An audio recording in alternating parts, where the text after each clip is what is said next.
स्वागत है आप लोगों का 60cc सीरीज़ में। यहाँ पे हम लोग पढ़ रहे थे सर्कुलर मोशन। आज हम उसी कंटिन्यू करने वाले हैं। अब देखिए, सर्कुलर मोशन जैसा हमने पिछले वीडियो में देखा था, सर्कुलर मोशन के दो टाइप होते हैं, यूनिफॉर्म सर्कुलर मोशन, एक नॉन यूनिफॉर्म सर्कुलर मोशन।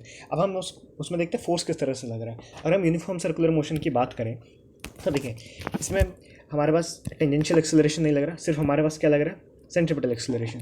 तो हमारे पास ए नेट जो हो जाएगा वो क्या हो जाएगा, ए नेट हो जाएगा मेरे पास सिर्फ सेंट्रीपिटल एक्सेलरेशन।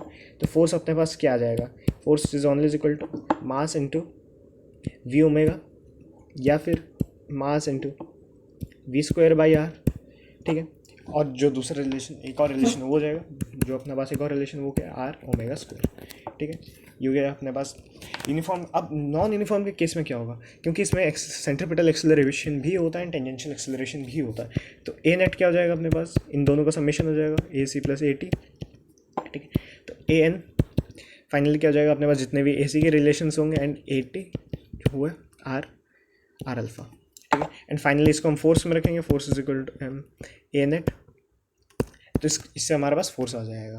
अब हमारे पास अगला है कि हम किसी सर्कुलर मोशन की इक्वेशन कैसे लिखेंगे। सबसे पहले हमने फ्री बॉडी डायग्राम बनाना है, फिर फोर्सेस को रिजॉल्व करना है सेम एक्सिस पे, एंड फिर हमने क्या करना है, सेंटर टूवर्ड सेंटर में हमने फोर्सेस निकालने हैं। ठीक है, सबसे पहले हम लोग एक सिंपल केस ले लेते हैं, पेंडुलम का केस। ठीक है, अब देखिए, ये पेंडुलम ऐसा है, तो उस पर एक टेंशन लग रहा होगा ऊपर की तरफ, सेंट्रीपिटल एक्सेलरेशन तो ऊपर की तरफ ही लगेगा।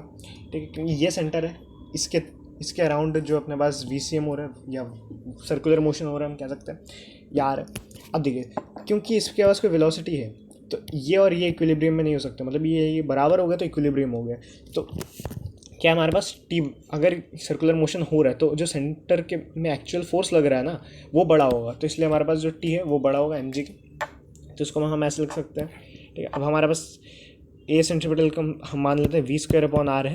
ठीक है, तो टी माइनस mg, और मान लेते हैं जो बॉब का मास है वो m है, एक्सेलरेशन सेंट्रीपिटल एक्सेलरेशन और r, तो t अपने पास mg is equal to M V square by R हो गया। ठीक है, अब देखिए, अभी एक और हम केस ले लेते हैं। मान लेते हैं हमने यहाँ पे टेंशन निकालना है, तो हम टेंशन कैसे निकालेंगे, सबसे पहले हम लोग क्या करेंगे, मास को सॉल्व करेंगे सेम एक्सिस पे। तो इधर हो जाएगा mg कॉस अल्फ़ा। ठीक है, तो t minus mg cos alpha, क्योंकि अगर ये और ये बराबर होता तो इक्विलिब्रियम में हो जाता, मगर ये सर्कुलर मोशन में जा रहा है, तो क्या हो जाएगा, एफ, तो फिर इधर हो जाएगा m V square by R. ठीक है, टी, अब यहाँ पे हम इसको mg को उधर ले जाएंगे, mg कॉस अल्फ़ा, तो ये इससे हो गया हमारे पास t की वैल्यू निकल जाएगी।